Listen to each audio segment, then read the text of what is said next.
You have the floor. Great. I'm going to start by talking about a few examples of algorithmic failures. And,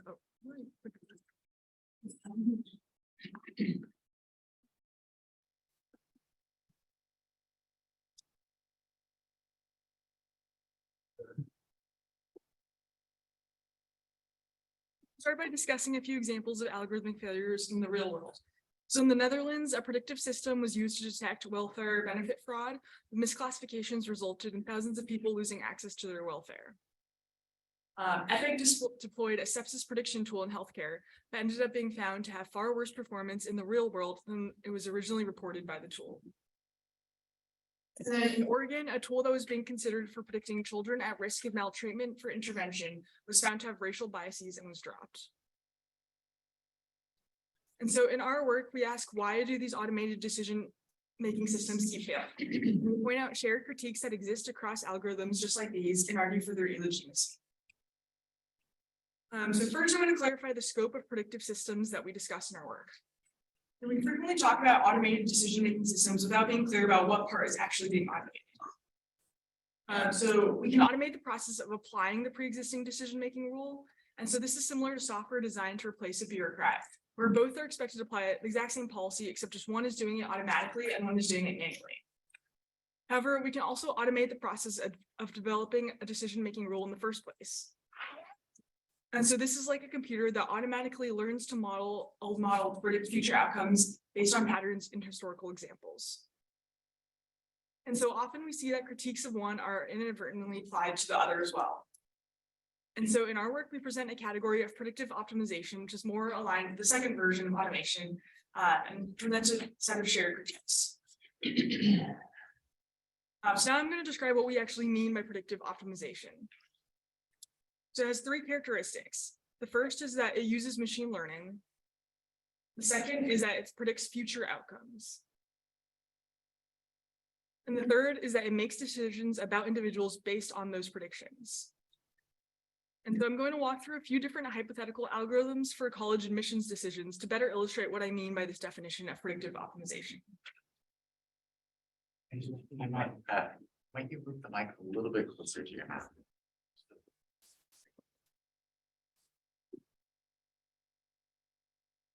So one way that we can imagine formulating a college admissions algorithm is with a set of hand-coded rules. So for example, we can imagine admitting any student that meets some sort of minimum GPA cutoff and participation in some number of extracurricular activities. And many public universities, such as the University of California and University of Texas systems, have some version of this in place for high school graduates in their respective states. However, we would not consider this predictive optimization because while it is automated decision-making about a person, it does not use machine learning and it is not about predicting the future. Another way we could formulate this is by using a machine learning model that is trained on historical decision data made by admissions officers. So for example, UT Austin once used a predictive algorithm as a part of its computer science graduate admissions, which was trained to predict whether an applicant was admitted by an admissions committee. However, this is still not predictive optimization because while this automated decision-making about people now uses machine learning, it is still not predicting or forecasting the future. The third possibility we could consider is a machine learning model that ranks high schools by their predicted college performance and admits entire high schools at a time. So a slightly similar example is in the UK during COVID, they tried to predict student A-level exams based on distributions from the same schools in past years. And so while this formulation uses machine learning and is predicting the future, it is not automated decision-making about people because it's predicting entire high schools at a time. And so finally, we can consider a machine learning model that is trained to predict the GPA of each applicant at the end of their first year of college based on data in their application. This is an instance of what we mean by predictive optimization because it's automated decision-making about people, which uses machine learning and is about predicting something that happens in the future. And so there's a lot that's very appealing about predictive optimization. Whatever achieves the greatest possible accuracy in predicting a concrete outcome of interest dictates what the policy should be. And because of this, rules don't merely reflect the considered judgment of policymakers, which others might call as being subjective, but instead they seem to reflect objective patterns in the real world, which can stand on their own. But in reality, predictive optimization often falls well short of this ideal. And so our work, we present 7 critiques inherent to applications of predictive optimization. And Sayash will talk about this next. Thanks, Angelina. All right. So our argument proceeds in 3 main steps. First, a lot of critiques of algorithmic decision-making systems can be applied at the abstract level, but we wanted to apply these critiques to things that are actually being implemented concretely on the ground. So to do that, we went over like 387 news articles, reports, Kaggle contests, and so on, and found around 50 real-world applications. So these are applications that have already been in use, which have already been deployed in different countries, in different contexts, and so on. At the same time, in parallel, we started looking for shared critiques of predictive optimization in the literature. So a lot of past work has also looked at, like, for instance, the Allegheny family screening tool or the Compass algorithm, and has found a lot of critiques that occur in for these 2 systems or like similar systems as well. We wanted to identify critiques that are shared across these applications. So our aim was not to sort of analyze a specific application in depth, but rather to find what are the critiques that apply across any instantiation of this, type, this ideal type that we define as predictive optimization. And we found 7 critiques that apply broadly. I'm sure there could be more, so we're not saying this is like a comprehensive list, but these are the 7 we found most compelling. And finally, we analyzed each, from the initial 50 real-world applications, we chose 8 consequential applications to analyze in depth. And we analyzed each of these 8 against the 7 critiques. So we looked at past literature, we looked at arguments that people have made already. And in some cases, we also supplied our own arguments where they were missing from past literature. Oh. Okay, I'm sorry about the slide issue. So these were the 3 main steps that we took. And so here are the 8 real-world applications that we considered. We had pretrial risk prediction in Compass and child maltreatment prediction in AFST, but we also had things like life insurance risk prediction, which looks at mortality, but also at the probability that a particular customer will just lapse. Similarly, we had suicide prediction on Facebook, which uses predictive algorithms to look at which users might be at risk of committing self-harm and tries to direct community wellness resources towards them. So I won't be able to go over our analysis for each of these in detail, but I will look at one of these case studies in just a little bit detail. So this is something Jonathan spoke about yesterday in his talk as well, creditworthiness prediction through Upstart. So what is Upstart and what does it claim to do? So Upstart claims to enable effortless credit based on true risk. And it tries to sort of justify its existence as being different or better than traditional credit scoring algorithms. And in particular, Upstart makes 3 claims. And again, these 3 claims we found recurring over and over across the applications we analyzed. So the first claim is efficiency. Upstart says in very bold terms that 82% of the loans are fully automated. Not a single human looks at them before they're approved. Another claim is accuracy. So Upstart claims to have over 1,600 data points about each individual, including things like the education history, the employment history, and so on. And the third claim that keeps recurring over and over, perhaps as a result of a lot of the work that this community has done, is that these algorithms are fair. So these companies are preemptively pushing back on the notion that algorithmic decision-making can be unfair. And in particular, like Upstart says on its website, that we've demonstrated our marketplace doesn't introduce bias and that no future model will ever do that. And so to be clear, like Upstart makes these 3 particular claims, but claims of efficiency, accuracy, and fairness recur across these applications. So these are the 3 ways in which the developers of these applications legitimize their tools. And so we chose critiques which also target each of these 3 claims that are commonly being made by company. So in other words, we want to challenge the claims of these companies on their own terms.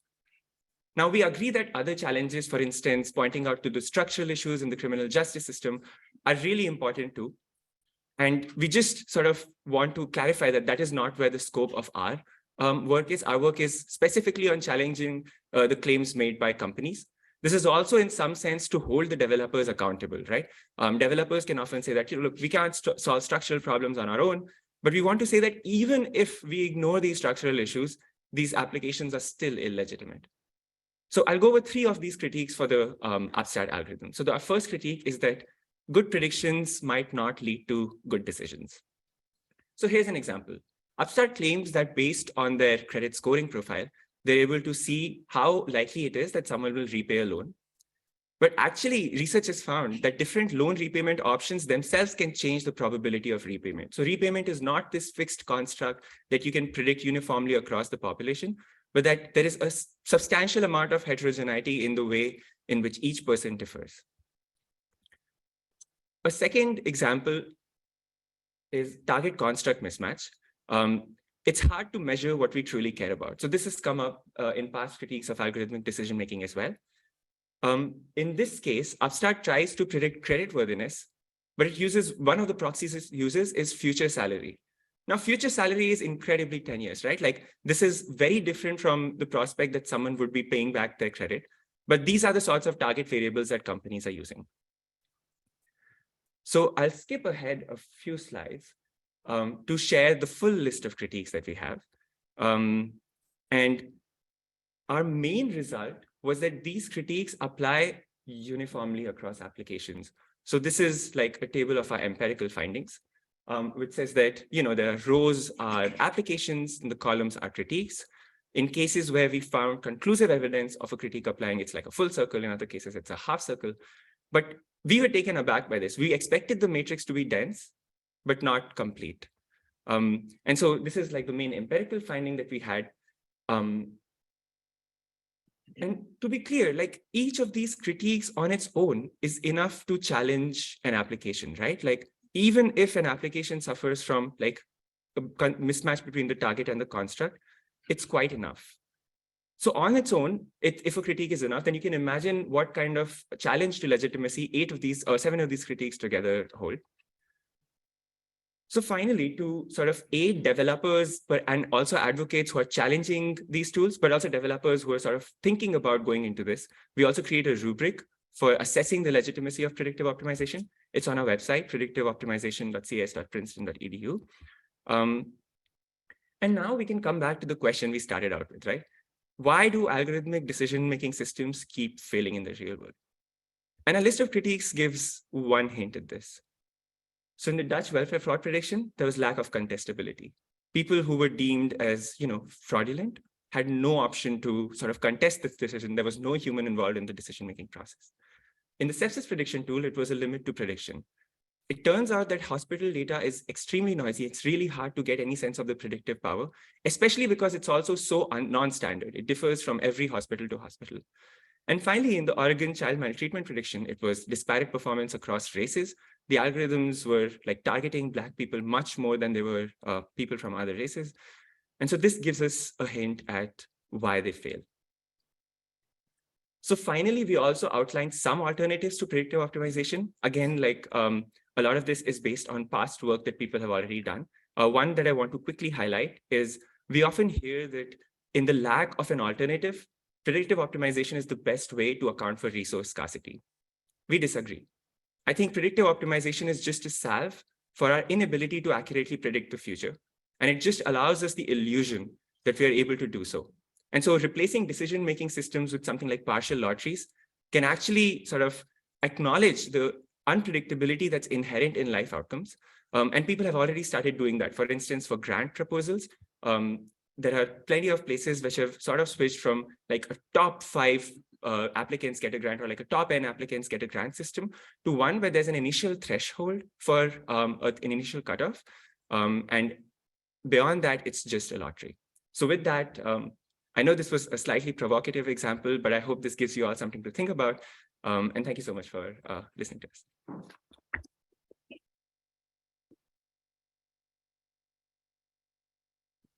Thank you so much, both of you. So the next speaker is Jonnie Penn from University of Cambridge.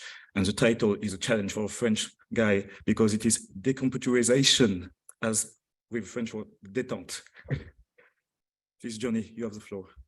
Thank you very much. And I just want to compliment the prior speakers.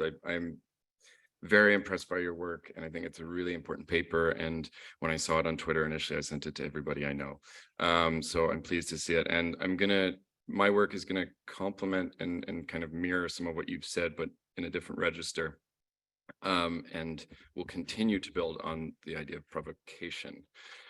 Okay, so I'm a historian of technology. I'm an assistant professor also at the University of Cambridge. I teach AI ethics and society. This paper on decomputerization as détente is in its very early stages. It is, as Karen said yesterday, a glimmer in the eye, but it's one that's been nagging me long enough that I thought to develop it. And in a nutshell, the kind of TLDR is, and I pose this question to all of you, how much digital is enough? I'm interested in the vocabulary around this question. It surrounds this idea, not just in one's kind of individual lifestyle preferences, but in the decades ahead, in our collective experience of confronting, negotiating and theorizing the hard ecological limits on what I characterize as a maximalist approach to computing. As seen in AI and AI ethics in particular, that we assume that these things will be with us a long time and that they are kind of a net benefit to our future.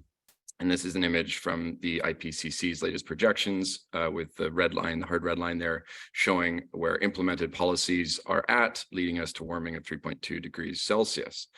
Elsewhere, I've looked at this topic in a paper called Algorithmic Silence, a call to decomputerize.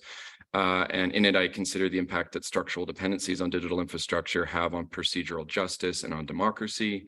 And in this draft paper today, I will explore a vein in the entangled histories of international relations and artificial intelligence to consider the geopolitical aspects of decomputerization. Okay, so what is decomputerization? I don't know why this is so blurry, but I think it will have to be okay. It's fine on the slides. Okay, good. So decomputerization is the adaptation of a system, device, etc., not to be operated by computer. The word does not appear in the Oxford Dictionary of English. When input into Microsoft Word or Google Docs, it is underlined in red. I'm based in the UK, so it's not just because of the S versus Z.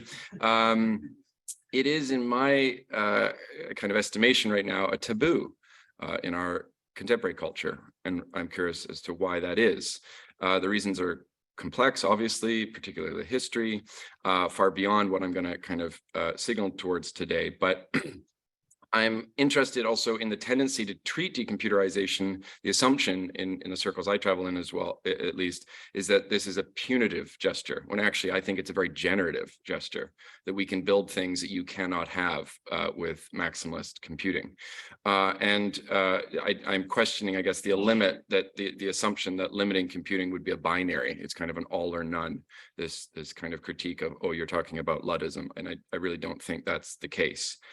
So I'm hoping by the end of this talk, you'll add to dictionary, you'll add to your personal dictionary that the notion that decomputerization could be a thing, as opposed to doing what Google does, which is just kind of pushing us back towards the mean. Okay, so I want to look at this moment in the 1970s. A really interesting moment. Is very early work, as I said, but it's this intersection between two types of decision theory.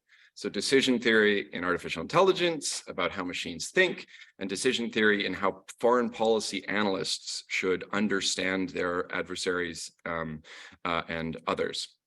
So I'm going to draw your attention to conceptual parallels between three stages in the history of AI and three models of foreign policy analysis formalized in Graham Allison's influential 1971 text, The Essence of Decision. The book revolutionized foreign policy analysis in the US in the post-war period and in the second half of the 20th century by challenging the longstanding realist assumption that states behaved as rational, unitary actors. And he challenged it by introducing it alongside alternative approaches, one of which he called the bureaucratic politics model of foreign policy analysis, which I'm going to introduce you to in a moment. And his aim was to contrast how competing frameworks of how an institution thinks brought about different understandings of contentious scenarios. The one he's looking at is the 1962 Cuban Missile Crisis. And he shows just how these different frameworks elicit different understandings of what the kind of salient factors of that crisis were, or what the decision, what decision making was. And I summarize these two areas, foreign policy, AI, to try and get at how they're beginning to merge and mature into one another today. Okay, so in a radically quick summary here, model one, pre-existing rational actor model, foreign policy is chess. Anybody can do it. You sit in an armchair and you just kind of wax about what bureaucrats abroad are thinking or executive leadership is thinking. And Allison said, look, this is nonsense, or not nonsense, but this approach lacks conceptual flexibility. You can't integrate or account for exceptions or deviations to rational behavior, such as bureaucrats' failures of judgment or thoughtless actions. Chess is not a good analogy for foreign policy. Model two, kind of opening the aperture a little bit more, looking at politics as kind of like football quarterbacks, in that institutional decision makers followed a large but not intractable number of possible paths, which meant that their actions could be studied and anticipated via kind of standard operating procedures. And this model was sort of forgotten in comparison to the third one, which is Allison's main contribution, his influential contribution, which is the bureaucratic politics model, which opened the aperture even wider still and considered the daunting breadth of empirical granularity that might inform palace politics, wherein chance and competition and persuasion and subjectivity and deadlines and personality interrupted reductive accounts of rationality in executive decision-making. It was far more negotiated than just, standard operating procedures. And it built on understandings in 20th century public administration and scientific management that questioned the discretionary power of bureaucrats rather than elected officials to shape and implement policy and design. Okay, so nope, been there. So the next of the kind of, so hold that in your mind for a minute and think now through three stages in the history of decision theory in another area, which is AI. And at first glance, there are some resemblances, and I'm minimizing this a little bit because it's early on, but I hope it will be productive nonetheless. So the first, where AI is supposedly said to begin, with a bang, is in the 1950s with symbolic AI. And by this view, according to practitioner kind of accounts and folklore, the dynamics behind general intelligent action in human beings and problem-solving behavior in particular could be, in principle, expressed, distilled down to a string of symbols that further could be isolated and then deployed in digital computers to simulate intelligent action. So humans were kind of knowable information processing systems. And this approach, a la Model 1, was criticized for being far too abstract. And so, the human mind, like warfare, was more than just chess. The symbolisms alone were not adequate. So it gave way eventually to expert systems, which Katja and others mentioned yesterday, and basically due in part to the hubris of the conceptual frailty of the first approach, this new approach came into fashion. And to summarize a great deal, expert systems research basically abandoned the attempt to generalize all human reasoning and instead wanted to formalize expert knowledge. And Diana E. Forsyth, who is an anthropologist of AI, was very critical of expert systems for being positivist in inclination. Positivism is a philosophical system that registers as true only that which can be scientifically verified. And so in expert systems research, Forsyth tells us, knowledge was conceived as this stable, isolatable thing that one could extract or acquire from experts via face-to-face interviews of only a few hours in length. And at a high level, that this would resemble the kind of Model 2 that I mentioned before is not an accident. Both were based on Herbert Simon's theories of decision-making. Simon, who was a driving force behind symbolic AI, had been Edward Feigenbaum's doctoral supervisor. Feigenbaum had developed expert systems, and Allison, in his second model, drew explicitly on Simon's notion of satisficing. So there's some kind of commonalities there. I'm going to skip a little bit to just race ahead here. and get to machine learning, which is the now dominant school of AI. And Aaron has very usefully reminded us that the kind of resurgence of interest in machine learning was a return to ML. Actually, ML predates AI.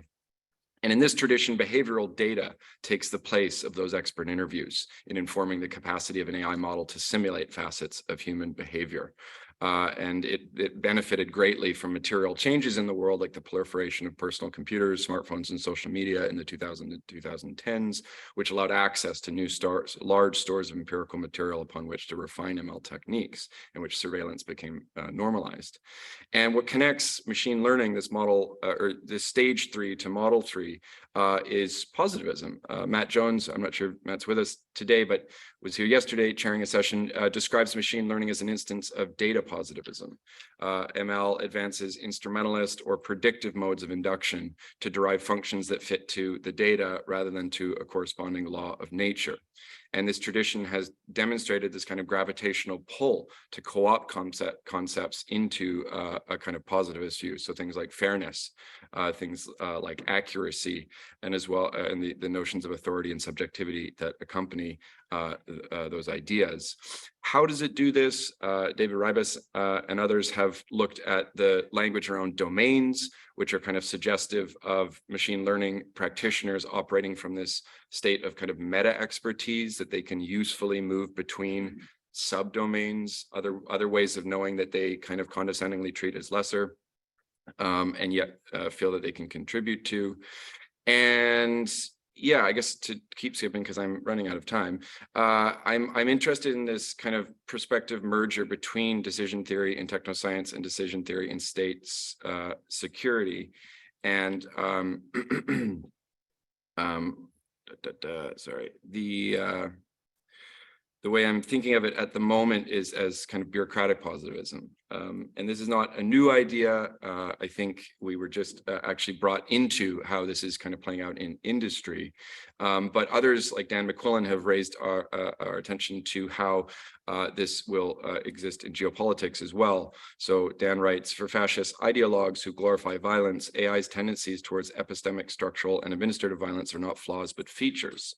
And he warns us of a kind of sociopathic commitment to statistical rationality that propagates what he through what he calls algorithmic states of exception. I see this taking place today in bellicose rhetoric about an AI arms race, which is part of America's third offset strategy, and in work by people like Floridi, the philosophers that claim that the ultimate nature of reality is informational. Because by this logic, the arms race is more than just a military race. It's a race to digitize everything for benefit, without really any clear collective strategy for the implications of doing so. And in relation to this intersection between IR and AI, I think kind of treating the bureaucratic model of foreign policy analysis with ML will be seen to solve problems, because a critique of Model 3, the bureaucratic model, was that it was too messy. You know, you couldn't derive actual foreign policy decisions from it. But with machine learning in play now, we've got a way of kind of removing or limiting the amount of human decision making needed to make large state policy decisions. Okay, how do we respond? Well, yeah, I'll be very brief. Okay, I haven't even brought up decomputerization, which is how I'm proposing we respond. The reason I'm putting it this way is that I worry that we respond primarily from within a managerial aesthetic. So our responses, our analysis is kind of not holistic. It's kind of taking on a portion of, and then hoping collectively that it will amount to something more. And I'm worried about the longevity of that strategy. And I'm positioning decomputerization as a response that integrates and builds solidarity between impacted parties in the climate movement, in the labor movement, in the mental health movement, in the racial justice movement, who may have more to gain from kind of a more radical response that I'm characterizing right now as détente. I'm basically, I think, gonna have to cut it short. I've built all of this up, and then I'm leaving you guys hanging. But it's in the paper, so check it out if you're interested. And I'll stop there for now. Thanks.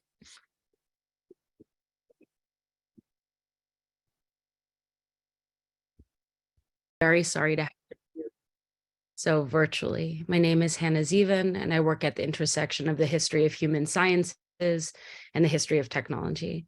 So the work I've submitted here today, and I'm just going to walk through it quite briefly, is drawing on aspects of my second book, Mother's Little Helpers: Technology in the American Family. The book tells the story of how mother was reconfigured in the 20th century and how in the United States we have increasingly conflated mothers with media as we've become dependent on a range of domestic technologies and media for childcare.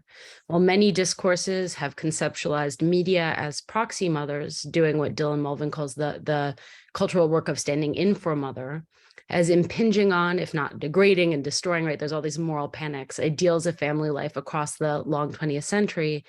I show that before media could mother had to be conversely thought of as a medium. If the word mother comes from mater, meaning material, mother has always been so. By the mid-20th century in the United States, the mother became ever more particularized. She wasn't just material, she was a medium. It turns out that, and I argue in this book, family mediation, both how the family mediates itself and media within its domestic scene, becomes the definitional crisis of the family in the 20th century. So from the nursery to the prison, from the clinic to the commune, Mother's Little Helpers examines roughly 40 years of pediatric, psychological, educational, industrial, and economic norms around mediated mothering and technologized parenting. And from the 1940s to the 1980s, roughly, I argue the human sciences began to really attend to mother as a medium, as an environment, as a tool, and as a technology in and of herself. In the book, which centers on late to mid-century to late century US in the 20th century, I've excavated a media theory of mothering from these theorists' experiments, their archives, letters, their public conclusions. And after elaborating the mother as medium paradigm, I then turned to look at media as proxy mothers. And it's that slippage in how it shapes our social understandings of technology, media, and mothering that the book investigates. So one, to turn to the section I submitted in advance today, one element of mother media is mother as data and maternal data. And I explore this in the third chapter of the book, which I drew on from today for Screening Mother Coding Baby. And there I ask, what does secure and insecure attachment have to do with modeling the mother incarcerated and the predictive outcomes about, say, recidivism, but also family bonding? And as we saw in the first wonderful talk, all these talks have been so wonderful, about child welfare. How is maternal love reconfigured not as an ineffable quality or an experience, but as something absolutely quantifiable? And so to tell that story, I turned to the history of mother-infant nurseries in the US prison, of which there was only one until the 1970s. And the Viennese emigre, the psychoanalytic psychological researcher, Renee Spitz, who worked in many different contexts around maternal infant separation, but also worked in this particular prison, turning the prison into a momentary laboratory of maternal love and connection, of bonding and affect. And this is also why I'm not presenting slides, I should say, because speaking about the ethics of the visual capture here across as long a history would take us too far afield in such a short time. So using the comings and goings and highly regulated familial control of the prison and of this infant prison nursery, Spitz worked to substantiate his psychoanalytic models of relation and relationality empirically. And that was really a turn. While Spitz observed infants in a wide range of environments, as I've said, including a control group of middle-class children in private homes on the Upper West Side of New York City, he also contrasted two groups of infants, one in this one prison and also in orphanages, to provide the basis of his comparative studies. The prison nursery is held up as an example for Spitz of the better emotional care and outcome. Mothers were allowed to routinely contact their children, and the infants were also cared for when not with their mothers by a full staff of proxy mothers. Spitz visited this one nursery for 5 years on and off, where he and his team tested infants with a whole battery of tests, including Bucher-Herzer baby tests, alternating the sex of examiners, this is Spitz himself, and gave Rorschach and Sanzi tests to a group of mothers in the nursery, end quote. So both mother and child were coded. Then they, quote, took motion picture of certain modes of behavior, which were particularly characteristic of or deviant from the general behavior of the group at that particular age, end quote. So something Spitz remarked upon as impossible in the actual observance of the infants themselves. They needed the camera to come in to begin to do the work of examining microexpression, which Seth Berry-Waters' work deals with in full. So that Spitz generated data that proved that mothers and children did better for being together, despite the physical location of the prison, was precisely because maternal love itself was conceived of as a total environment, and an environment that triumphed over the total institution of the carceral context. So as the science of attachment became substantiated, especially by Bowlby and Ainsworth later, they adopted new metrics, new processes for coding infants, for coding mothers, staging experiments across the 60s and 70s. Attachment theory, and I'm moving very quickly, right? Attachment theory then appears again in the carceral context in what might be a surprising way. Starting in the 1970s, 1977 specifically, with the case of Terry John Moore, and across the 1980s, attachment theory was used to challenge the de facto separation of mothers and their infants by the mothers themselves, who were fighting to have access to their infants in prison. So the mothers and teams of feminist lawyers. Spitz's work and that of John Bowlby's very security-oriented attachment theory then became used on both sides of a political fight for the elaboration of mother-infant programs, both for and against. It's a highly flexible theory in its politics. So prison nurseries then became prevalent in the 1990s when attachment theory passed from theory and became part of an accepted criterion for good mothering, one as mainstream as any other, even if in its intensified forms like attachment parenting were still fringe. And attachment parenting and attachment theory aren't coincidental. I don't have time to talk about that, but they're not exactly a one-to-one. Attachment theories and their offshoots have a multiplicity of uses and meanings as they travel across the 20th century. The process of yoking attachment theory to actual parenting began in the 1970s, mixed with a backlash to a variant of white second wave feminism, where white mothers were increasingly working out of the home. And it also has, across its longer history, been used to pathologize mothers of color, and as I'm arguing here, mothers in the carceral context, both elaborate why they should be with their babies, but also why not.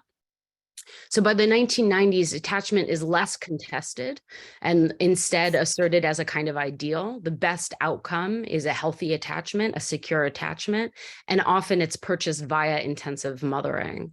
But this is, a contested one, right? It's not for everyone, especially not after Clinton begins to really reshape family policy in this country, as Dorothy Roberts shows, as Priya Kendaswamy shows, and Michal Raz, all in their work on child protective services and the welfare state.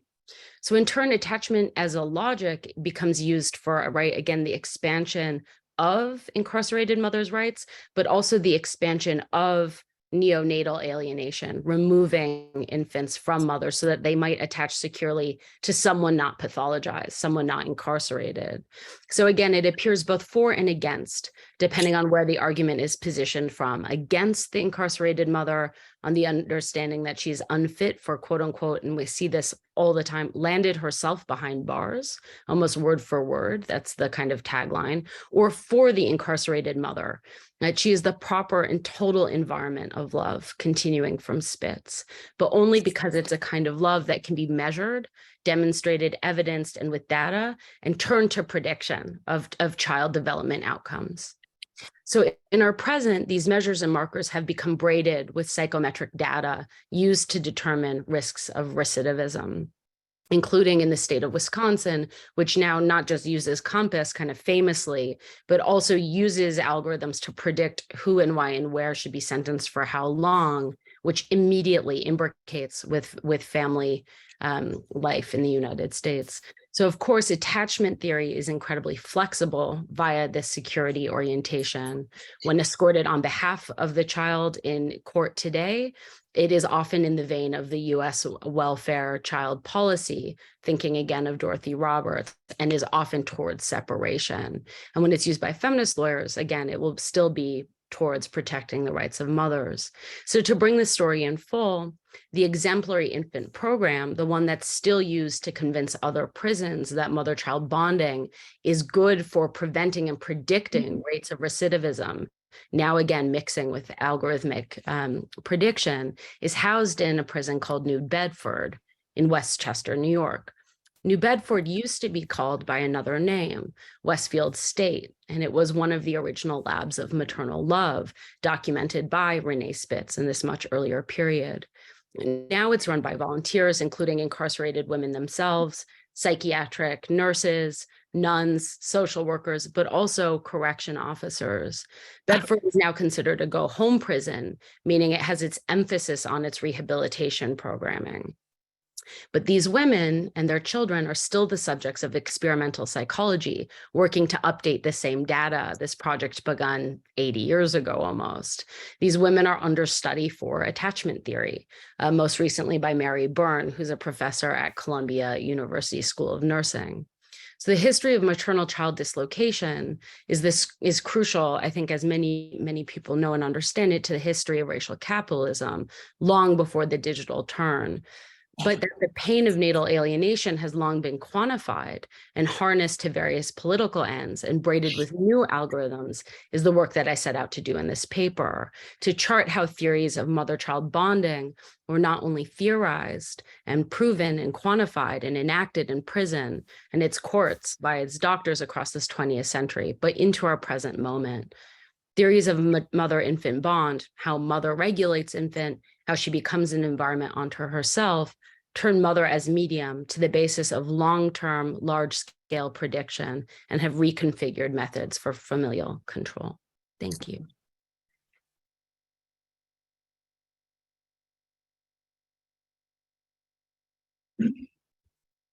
Thank you so much, Anna.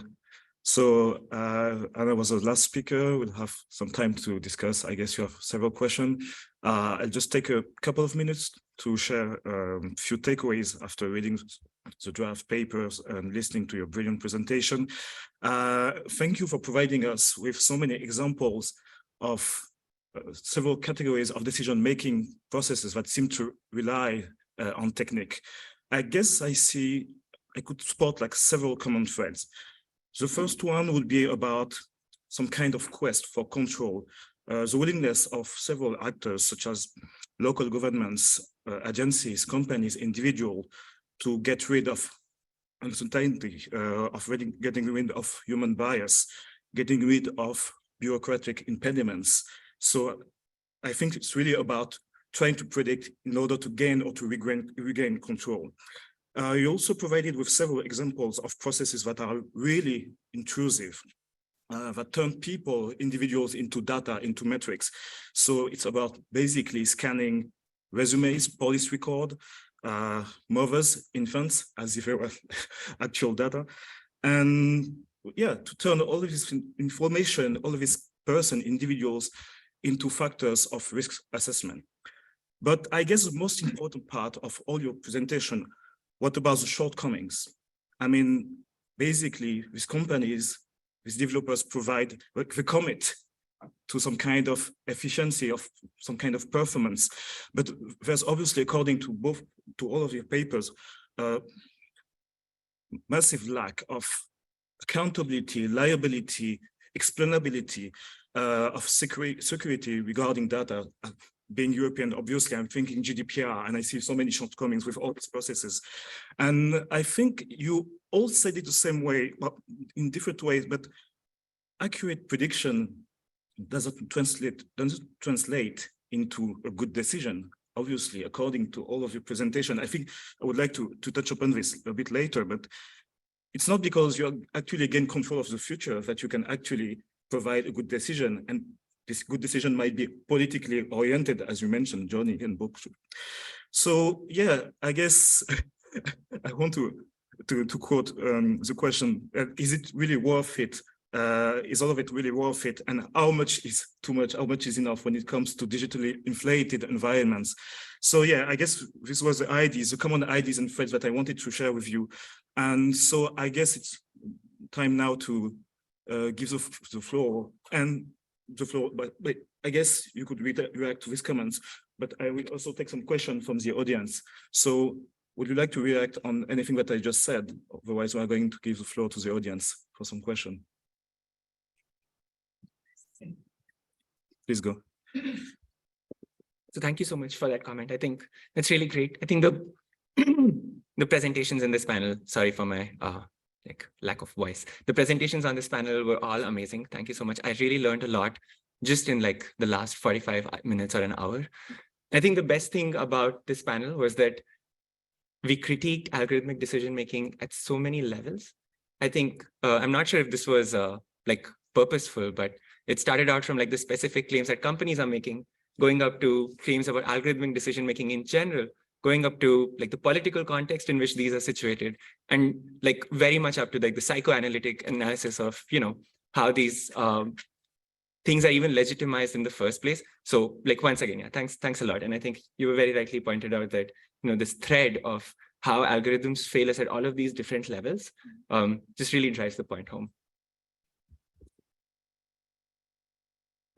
So please go, if you can introduce yourself, your name and affiliation. Thank you so much.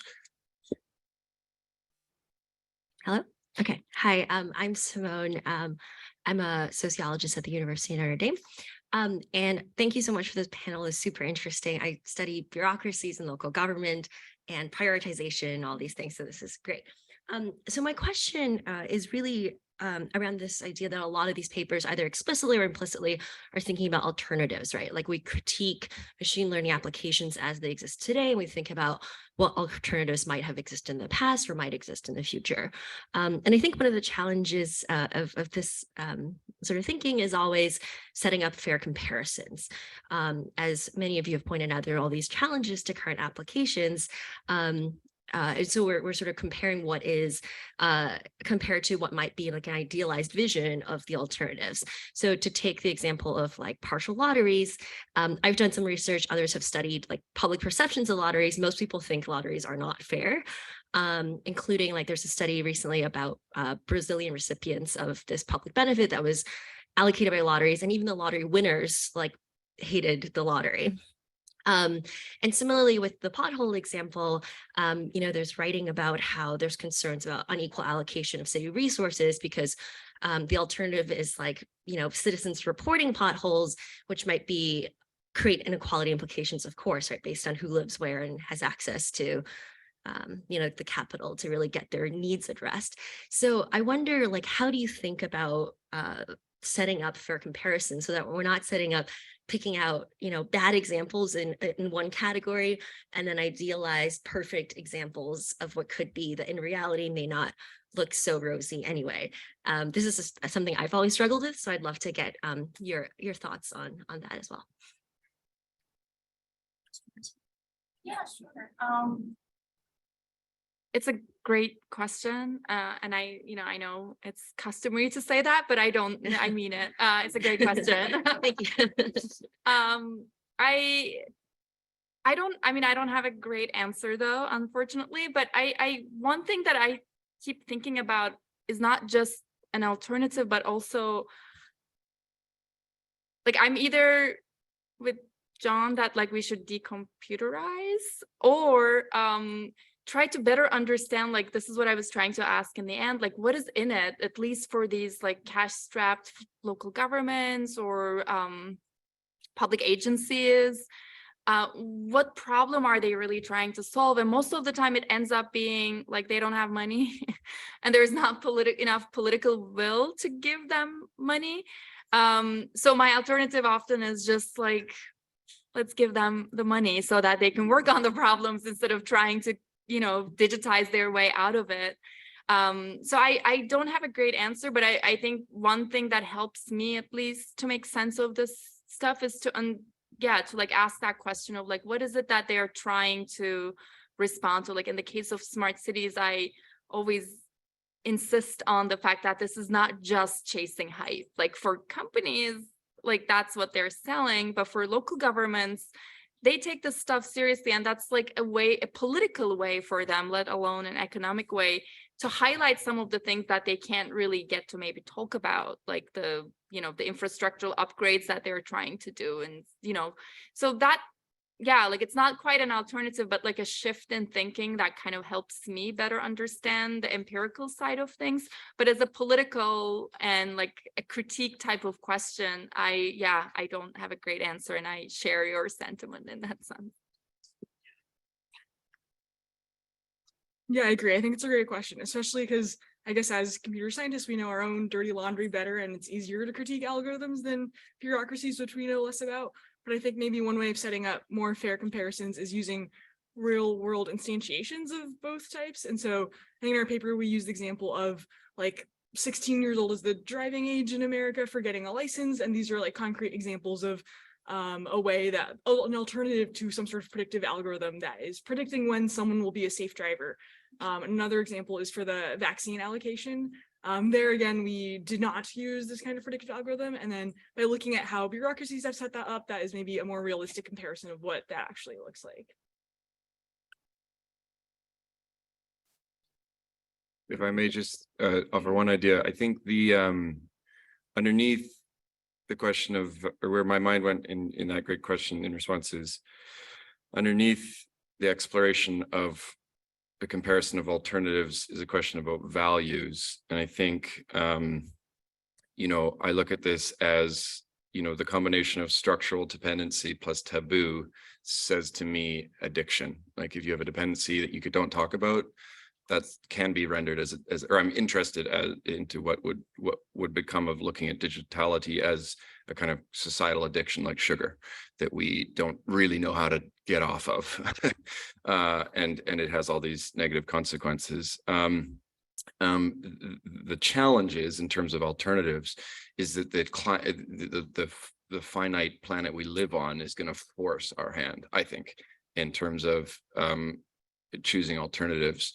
And what I'm curious about is, if we return to values, is that a step out of this kind of like, it's a difficult argument to summarize because it's, to me, historical. Like I don't know what moment in time I'm suggesting we return to, but it is alien. I think it is taboo. It is kind of sharp. It's not polite to talk about it in these venues, because these venues are built on analysis. And it may be that like problem solve, like we need less analysis and more empathy.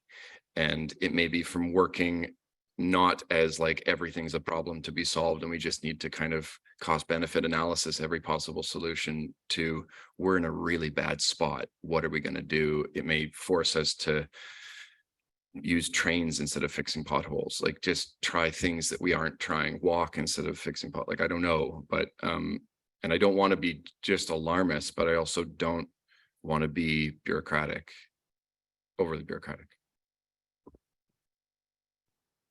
Anna, let us know if you want to chime in. These are fantastic answers. I think the question is an amazing question, but it's not exactly, these comparatives and these values exist. Like the only thing I could add is I think they do exist in the quote unquote pre-digital turn. And one thing I try and do in the larger paper is show the way the digital takes up what is there before and the analog for these reasons and to these purposes. But yeah, it's a great question. Thank you. Thank you. Danish?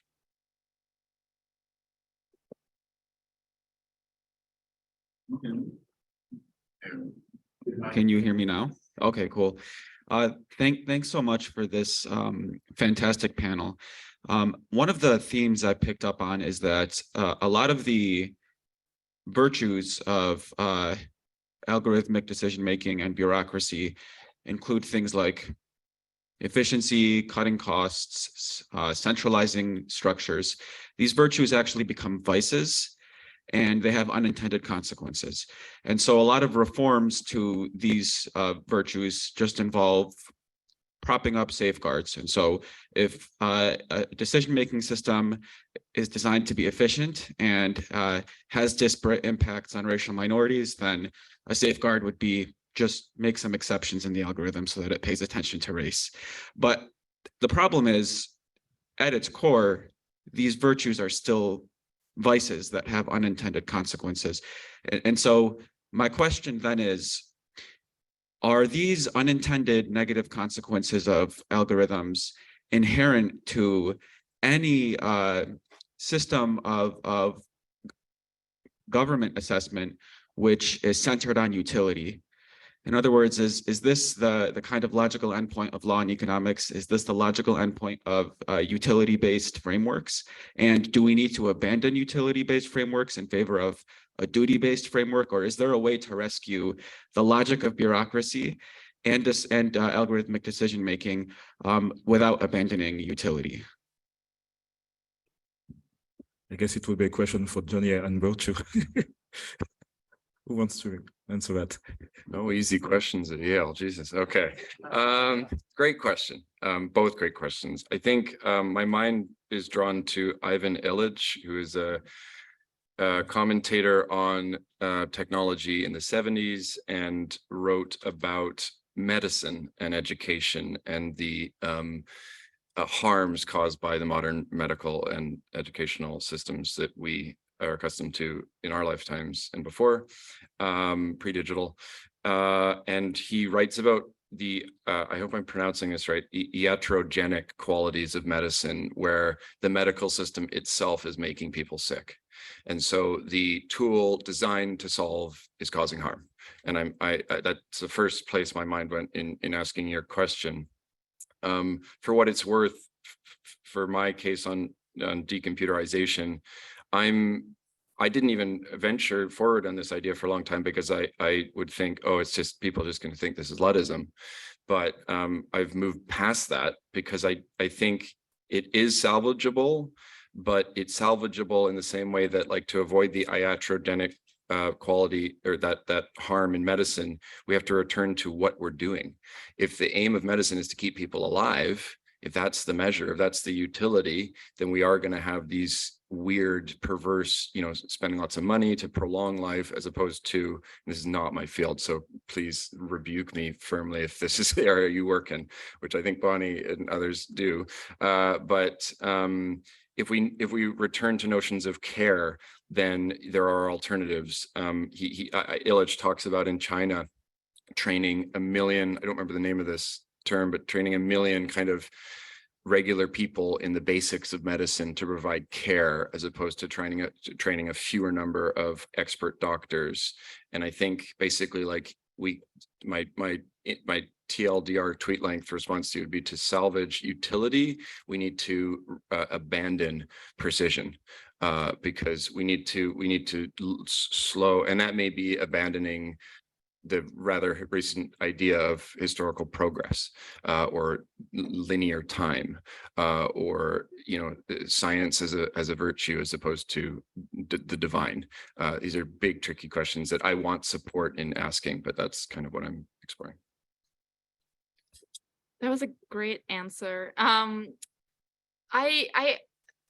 I don't have a good response, partly maybe because I don't operate on that level of, like, thinking about that sort of abstract, theoretical sort of where the local government is going kind of aspect. But I just want to highlight something in your question, which is something that I struggle with, the unintended consequence. And I always wonder to what extent it is unintended, because especially in this sort of computerized version, fixing the problems, generating more problems is what sort of keeps the machine running for smart cities, for example. So yeah, like we build an algorithm to predict, like, potholes. Oh, it turns out it's biased against low income, minoritized neighborhoods. Oops, we made a problem here.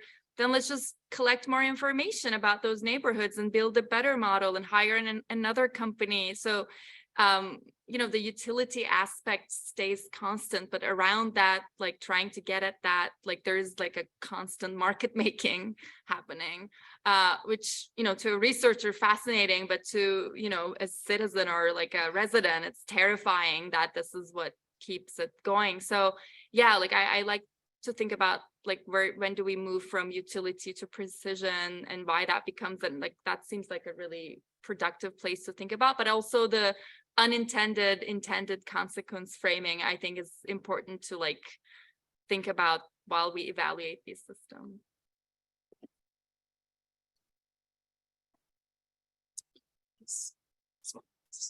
Sorry. Hello, I'm Alex. And yeah, I just wanted to say, one thing that I think I'm going to take away from this conference is that we put a lot of sort of really basic terms like prediction, accuracy, et cetera, kind of on the table to think about through this interdisciplinary lens. And sort of along those lines, just due to the sort of extreme and beautiful conceptual clarity of Sayash and Angelina's paper, I had one of these kind of conceptual questions, and that is, regarding optimization. And I'm just sort of curious in my own mind, like I don't know what to think. And the question is like, is machine learning kind of well or best characterized as optimization or an optimization procedure? Like there's all these other things, like I agree that optimization is central, but there's all these other things like kind of like regularization, or you hear words like interpolation or like function approximation. And do you see these things as kind of equivalent or related? And I guess the so what question is, do these conceptual things kind of matter for your critique? It seems like it does, because you take great care to make such a clear distinction. So yeah, I just wonder what you thought about that. I think that's a great question. Yeah. So I like to think that the paradigm of machine learning is what is at question, like what is at stake in your question. And to the extent that like alternatives like regularization or like tweaks to the algorithm, for instance, to ensure diversity have been deployed, I think they're still serving the like ultimate goal of maximizing this predictive accuracy, or maximizing predictive accuracy subject to some constraints, right? So my sort of like first reaction to your question is that no, I think all of these are within the paradigm of machine learning. So it's not like regularization is outside the notion of optimization. In fact, a lot of the work on ensuring diversity or reducing polarization, including some of my own past work, is like positing optimization algorithms that can still continue to sort of ensure that, oh no, you might see content from both sides or whatever else. And so I still like to think of it as, we're changing the optimization function. So we're changing like what we're trying to optimize, but we're not changing the paradigm itself. So it's not calling into question the paradigm of what machine learning is doing. So it's still very much within the paradigm of ML. And I think to take like one of these companies as an example, so we looked at HireView, which is a hiring tool. Companies are using it to predict who will perform best at the job and sort of optimize like accuracy based on that. They claim very strongly that they satisfy all notions of like disparate impact. So their algorithms will never have disparate impact. And in fact, in a conversation with one of my colleagues who studies these companies, it turns out that the main driving force for people adopting these algorithms is not even the accuracy, because they're mostly used for like very low level jobs that companies don't care about. Like they're used to automate jobs which companies pay very, very little value to. And so the only reason companies are using it in the first place, is his hypothesis, is because they give them shield them from legal liability. So it's because they can optimize this sort of fairness metric instead of the pure precision metric. They don't really care about precision because they devalue these jobs so much. It's the fairness metric that they want to sort of, that they care about in this entire process. And so to the extent that that's true, I hope he writes something about this soon so that I don't have to cite these like conversations. But to the extent that is true, I think that's just a great example of alternative optimization functions still functioning very well within this paradigm of optimization.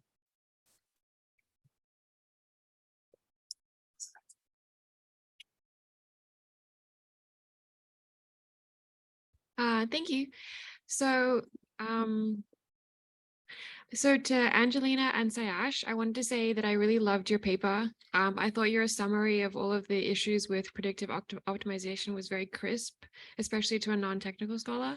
And also that your example of categorical prioritization during COVID-19 is such a great counterexample to predictive optimization. So if you have more examples of that, that would be great. But I loved your paper. I actually have two questions for Jonnie, because I'm kind of struggling to understand what you mean by decomputerization, like, I guess, the scope of your claims. So as I understand your argument, I'm going to paraphrase it in my own terms because I'm trying to understand it, but if I'm wrong, correct me. You want to counter this idea of an AI arms race because you're concerned with the political and ecological harms associated with that arms race. But when you define decomputerization as the adaptation of a system or a device not to be operated by a computer, I'm wondering, how is that different from just, like, are you saying don't develop these models to begin with, or take out of commission the models that we currently have, or go back to doing everything without data or without computers? Like, I don't know what the scope of your claim is in terms of how you define decomputerization, because I don't know how much of your argument is in conversation with like abolitionist movements around, like, you know, taking risk assessment tools like completely out of the criminal justice system, or as an alternative, allowing the communities most affected by these tools to collectively, participatorily, like, design them. Like, would that fall within your definition of decomputerization, or is that not enough because we still have the system in place? And sorry, I want one second question, which is the idea of like countering the AI arms race, but particularly between like China and the US. I'm wondering how you see TikTok fit within that, right? Because all of the rhetoric around like, oh, ByteDance has to sell TikTok to a US company, like the idea that China is this like sort of malevolent, like data capturing villain is so interesting because, you know, anything that TikTok is currently doing, US companies are already doing, right? So is it just sort of like a geopolitical farce? It's just like part of this sort of the fanfare around like anti-China sentiment, or is your like decomputerization as a counter to the arms race also about like decomputerizing the US? And what would that look like? And like, practically speaking, like economically, how would that work? So those are my questions. Thank you. Great question. So, I mean, my hope is just to put it in the dictionary to start, you know, like make it something we can think with, because what concerned me is that working in AI ethics is deeply technocratic. It is not a participatory, you know, it's a mode of saying, rather than the people deciding what they want, we're going to have this additional layer, like lawyers in the past, of experts who are going to mediate people's ability to live in a representative democracy, because someone off the street can't really come in and fiddle with the algorithm, right? So the initial thought was, what would be required to have something more participatory? Well, we'd have to abort the medium. We wouldn't want to work with this kind of tricky medium, especially as it gets more and more sophisticated.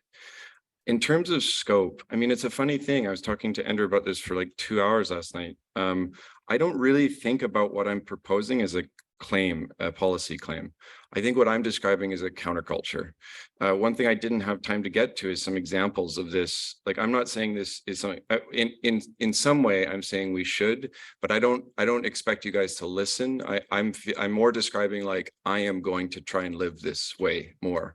And I think it mirrors maybe vegetarianism in that way, that like, we live in a world, especially in this critical environment, that is by default kind of digital first, right? And that the political economy of that orientation will consistently build structural dependency on a highly monopolized set of infrastructure, privately held infrastructure. So to give a couple of examples, I didn't get time to chat or mention, is in terms of the forms decomputerization could take.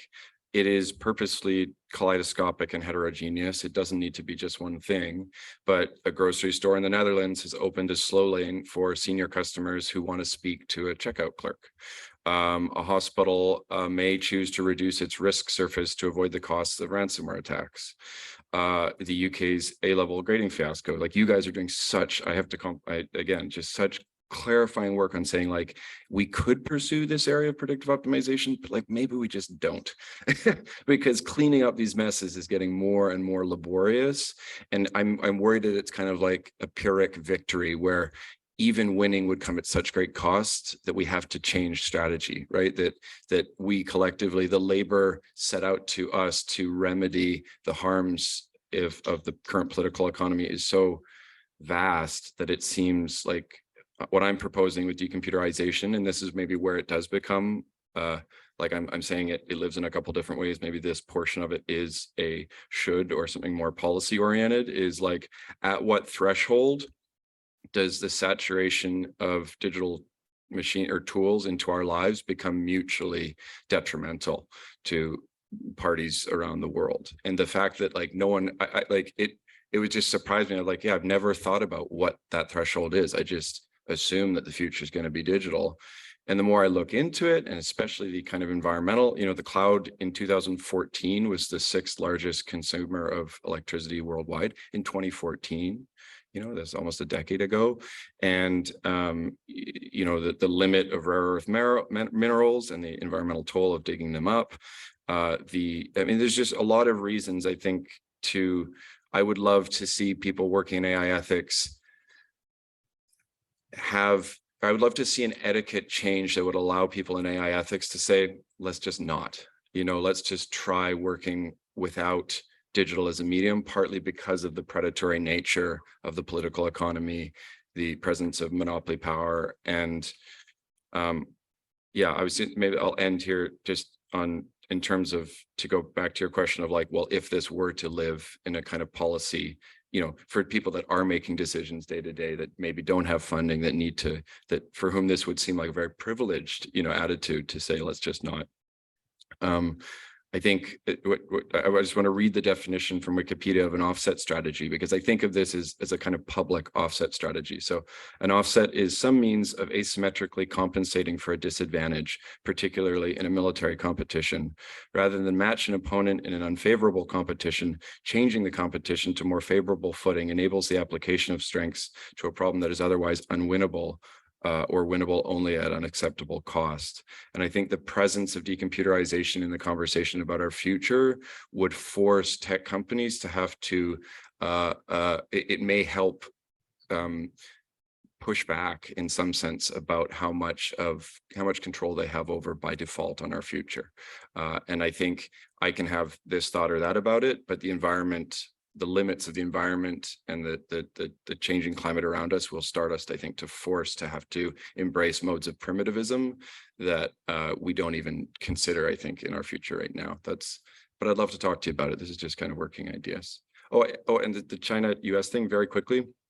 I think the reason, I totally agree. The only reason we would ban to my understanding, it's not my area, but the talk about the conversation about TikTok seems like a ploy to improve America's status. It's not really a comment at all about China. The major players want to domesticate a competitor. And I think the worry of an AI arms race is it gives power to politicians to point outwards about internal problems. And if we could do anything to remind citizens that the problems are here, not from there, that would be a benefit. But it's a bit beyond my pay grade. I'm just working on it slowly here. Thanks. Thank you. Just before we take your question, Aaron, I have some question on Zoom. We should to try to group because there is a comment from Zoom. So the comment is the constant surveys we are subjected to in phone inquiries as after customer service calls we have to make, or wellness quote unquote checks, surveys health industry companies inflict on us and waste our time are all ostensibly for optimization, but really just keep the system going or keep the systems going. That is Anne. You want to react to that? Oh, no. No. So please ask a question. It's on? No, it's good. My name is David Stark. Look at this. Oh, it's not on. No, it keeps going off. Button here. It's very pesky. It has to be green, of course. David Stark's my name. My question is, or comment, follows on Katrina's. And so it's addressed to John, but I'm going to ask the question actually to the other panelists, because I'm also interested in like how you would respond to this. So we'll start. You ended, John, with I think it's Graham Allison. It's 1962. I was a kid in the during the Cuban Missile Crisis. So I am really a big fan of Détente. And I actually am a big fan of part of your message, but I'm wondering about the metaphor of détente and whether it's the right one to use and how it might, well, I mean, you have to respond, and I'm interested in what other people think.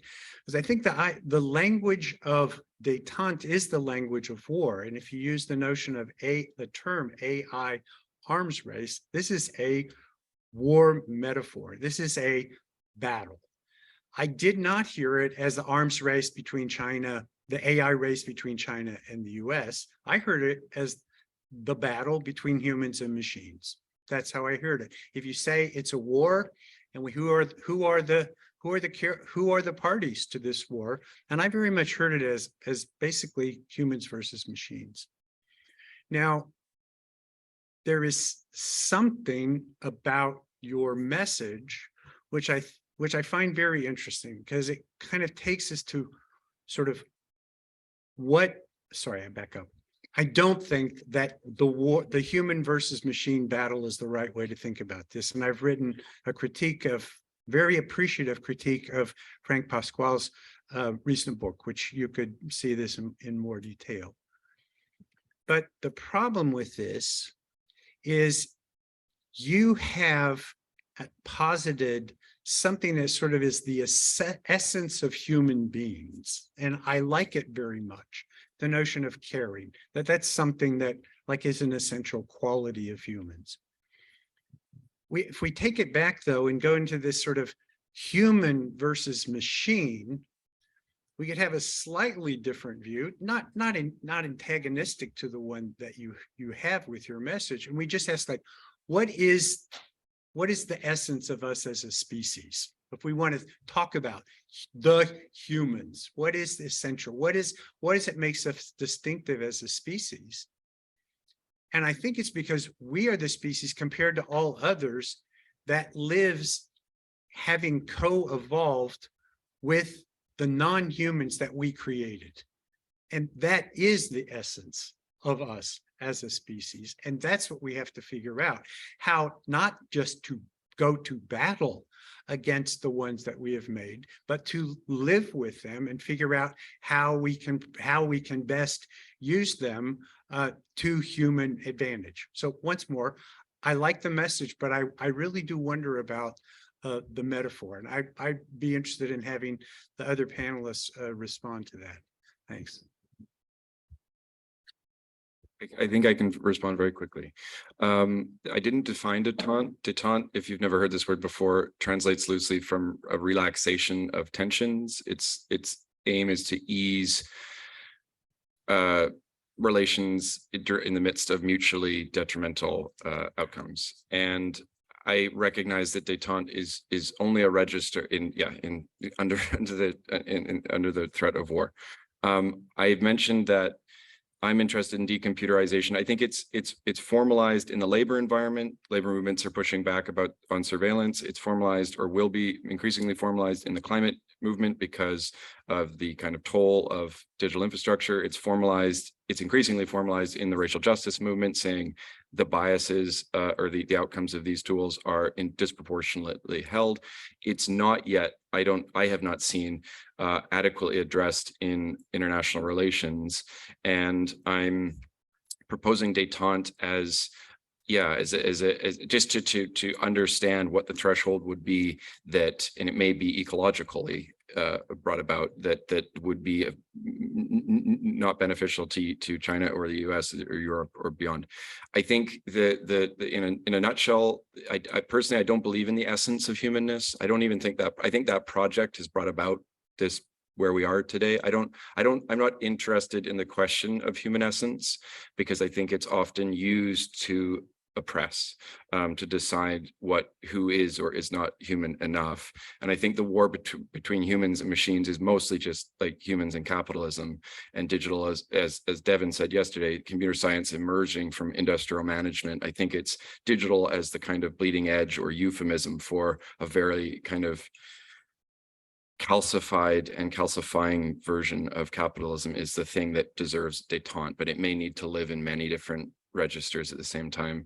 I'm gonna shut up because I've been talking way too much. I'll pass to you guys. I'd love your thoughts.